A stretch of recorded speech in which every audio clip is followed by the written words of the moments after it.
Hey, so that part of the video where I put the post in front of the ACs, that was actually done months ago, and those clips have been on my camera for a long time. So what's coming next, I'm going to the Sema show. I'll be there from October 29th through November 3rd. So if any of you guys are out there and you want to meet up, we can do that. And I'll also be going to Europe, to Hungary, Slovakia, and Austria, and maybe a few other countries within a month or two after that. And there might be one product review video coming before I go to the Sema show if it gets here in time.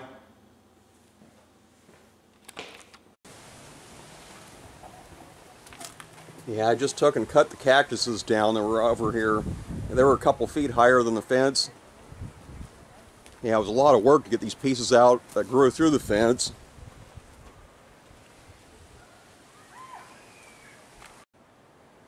Yeah, what I'm going to do now is cut all this stuff down and pour concrete in here and put posts out here so you can't run into the AC condensers.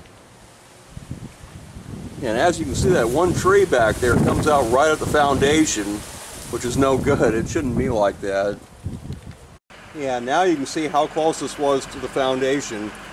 And at one time, this grew up all the way to the top of the roof. Yeah, with all this dirt up against the stucco like that, termites will dig up there if there's any cracks in the stucco.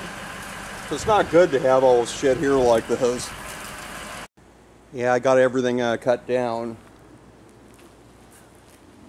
Yeah, that stump sure wasn't easy to remove the head.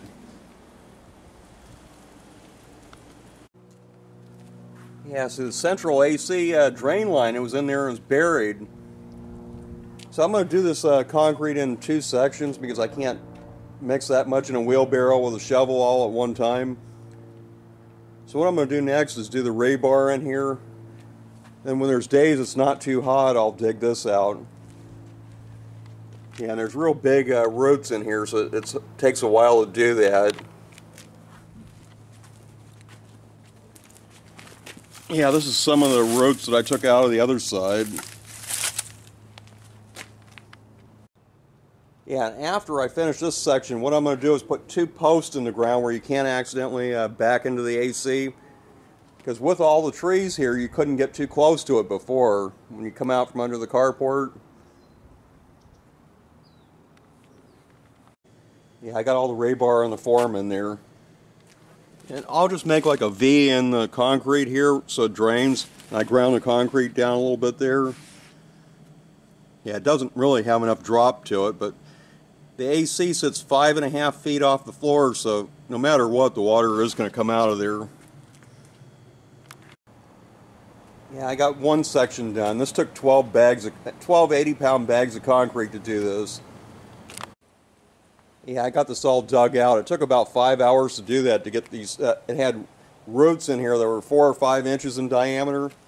And how I get those out is I cut it with a chainsaw in a few places and stick a pry bar in there and break each piece out. Yeah, you got to sharpen the chainsaw 1,000,000 times to do that.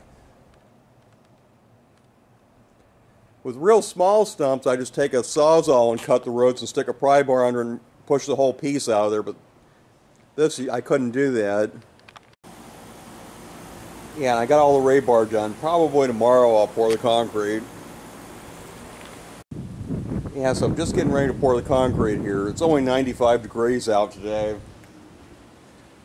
Yeah, and the easiest way to do that is just to back the truck up close to it, then you can pull bags of concrete out one at a time, easy. Yeah, it took 11.5 80-pound bags of concrete to do that. And after I'm done, I just go around the edges where it's gotten onto the other concrete with a wet towel, and then I can clean that off. Yeah, so here's what the concrete looks like one day later.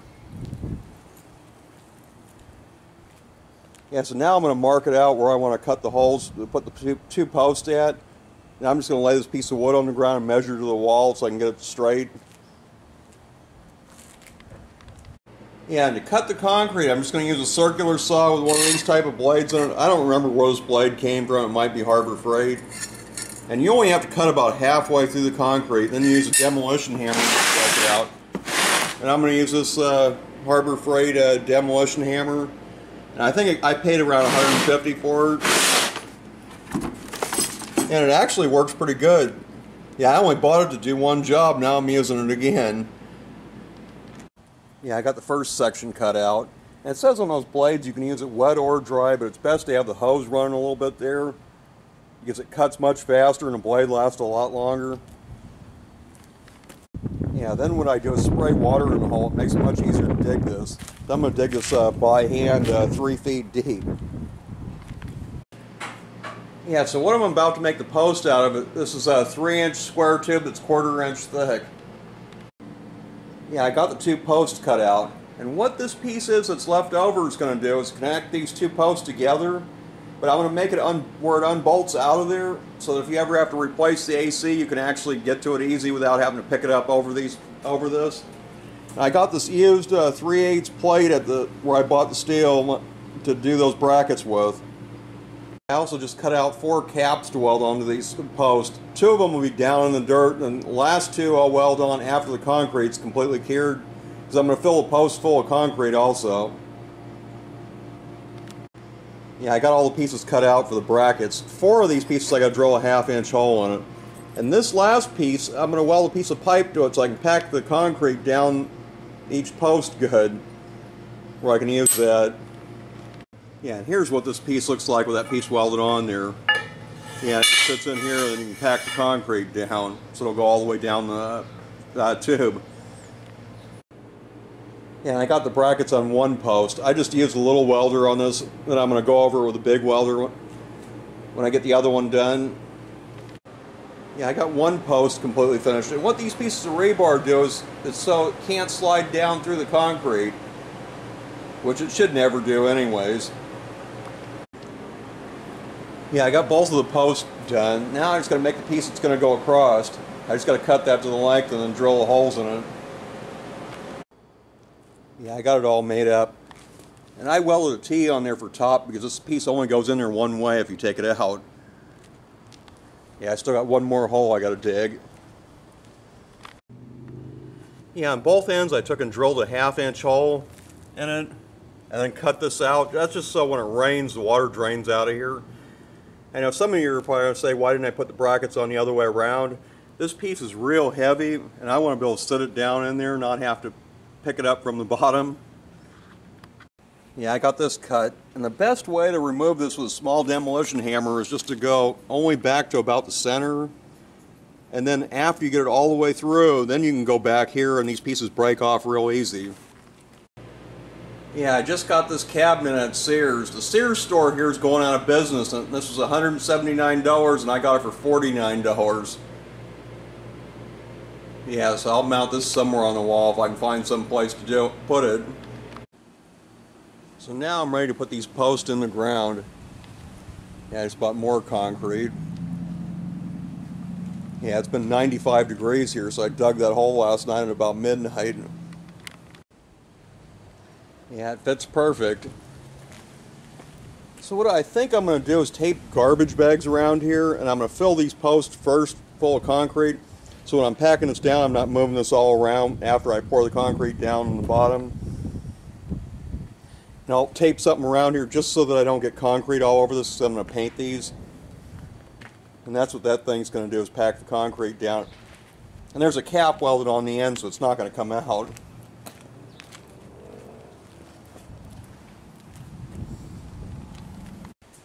Yeah, I just had to take out a little bit more dirt to get this to sit level. Yeah, I got the posts filled with concrete. That's as far up as I'm going to go since I'm welding caps on here. Yeah, it took almost an entire bag of concrete to do that.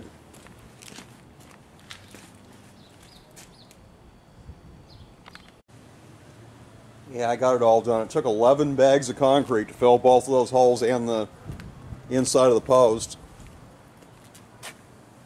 And in about 1 month, when this fully cures, then I'll weld those caps on and paint this.